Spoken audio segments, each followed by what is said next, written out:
If you look at Shonen Jump today, what do we have? Some nostalgic crap still topping the charts, a never-ending manga, a couple of well-written stories on top in popularity, and many close to new promising ones. Times have changed since Naruto and Bleach have ended. Stories have changed, and protagonists have too.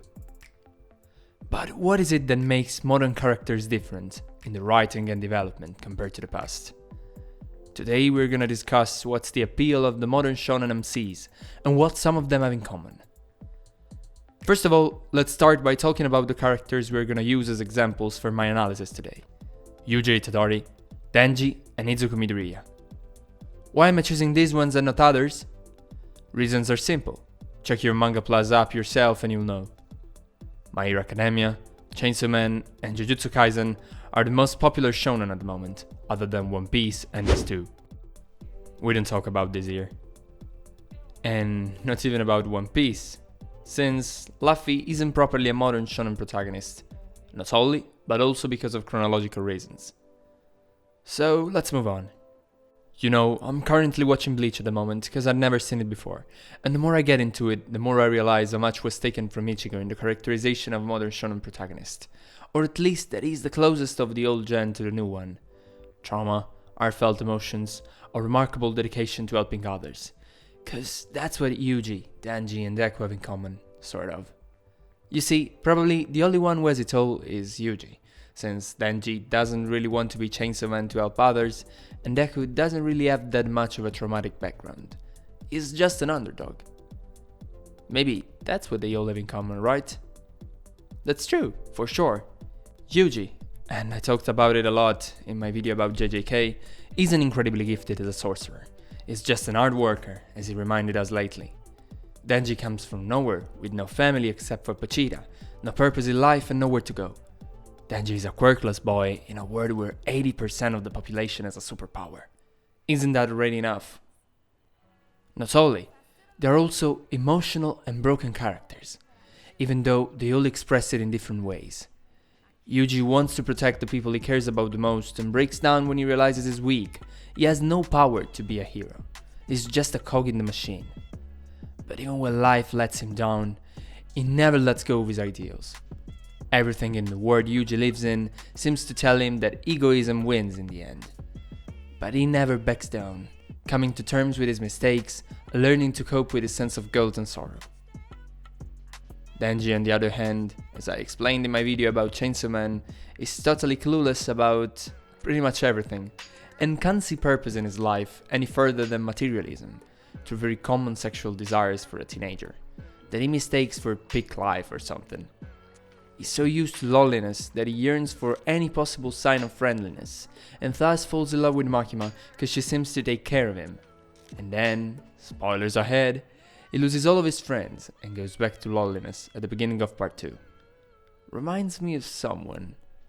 Deku is an atypical case, because the manga started way earlier than the other two, in a period in which tones of shonen were still a bit more cheerful.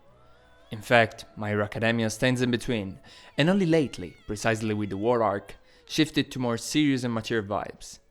During the war, in fact, Deku, worried that with his role and mission he could get his friends hurt, decides to get away from UA and fight alone, only to be ultimately reminded that he can do it all by himself. He perceives protecting the others in his role of hero as a duty, and this is what helps him get on top of his struggles with One For All. So, after all I said, we can say that another thing these characters have in common is that they are all strugglers, dealing with menaces bigger than them, stronger than them. Many times they are underdogs in their stories compared to their enemies, and maybe even in comparison to some of their allies. And I think this resembles way better my idea of heroism and heroes in general. If a hero is above all of his opponents, there is no actual room for growth. If he doesn't lose, if he never doubts himself and his abilities, he will never have a real possibility to understand how to improve, as a hero, and simply as a person. At the same time, a hero doesn't need to be pure, godlike, inhuman in the way he feels and expresses himself, in his emotions and his desires. Showing humanity in an heroic figure makes his greatness shine even more, because he's not like us, but almost like us, and nonetheless he finds courage to fight what we can't. With Greek literature, We could say that in Shonen, we went from Achilles to Odysseus, from a natural-born hero, almost invulnerable, all the way to heroes who seem more human. Denji is human in his desires and aspirations. Yuji is human in his ideals. Deku is a human in a world of heroes. And this particularly fits the example. And now that I'm putting all of this together, what I'm saying makes me undoubtedly think about Shinji, Akira, and Guts. Cool thing is, these are some of my favorite protagonists in the anime manga world, but none of them comes from Shonen. Nonetheless, they are way closer to what I just described than the majority of the last generation. Guts is the definition of the stoic protagonist. Guts struggles to find his place in the world.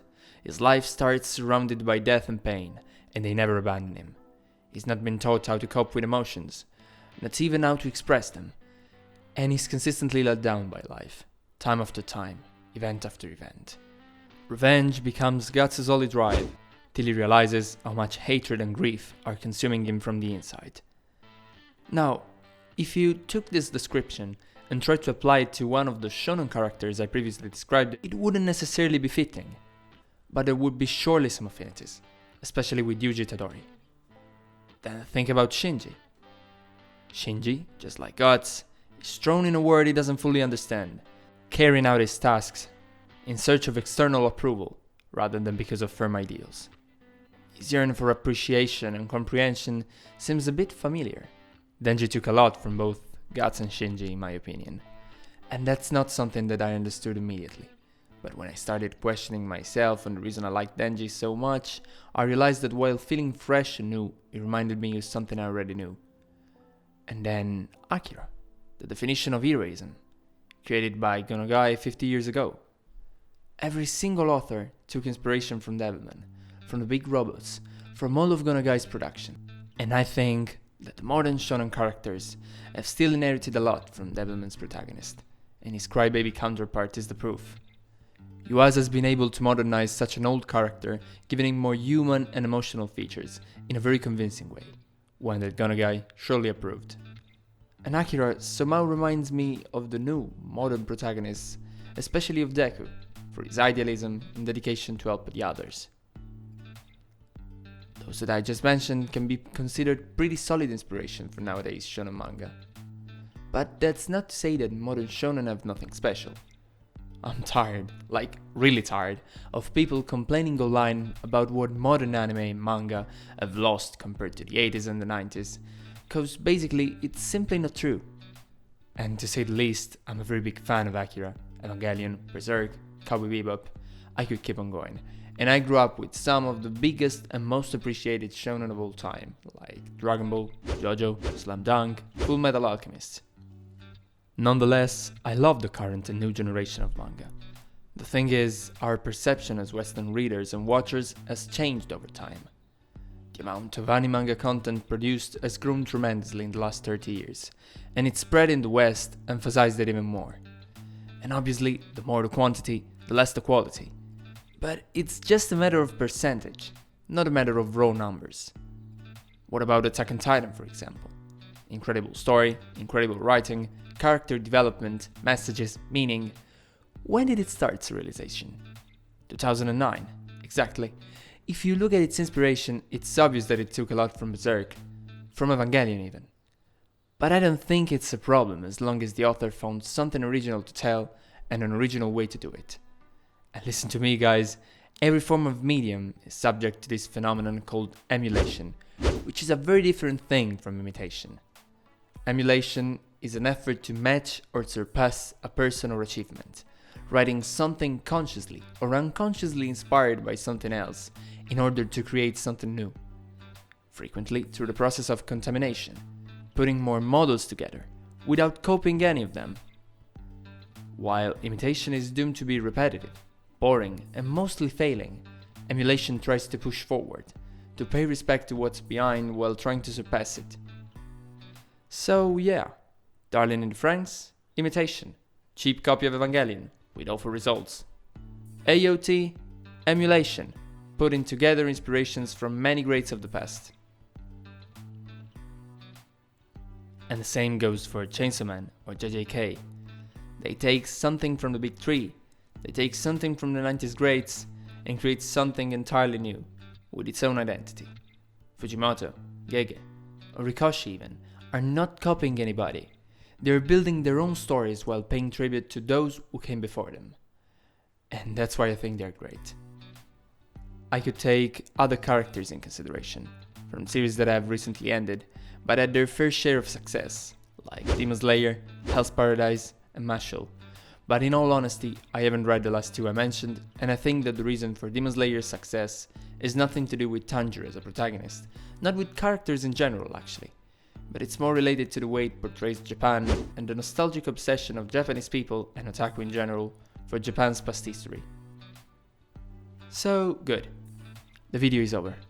Hope you liked it, and if that's the case, let me know in the comments down below. When did you start reading or watching shonen? Which one is your favorite?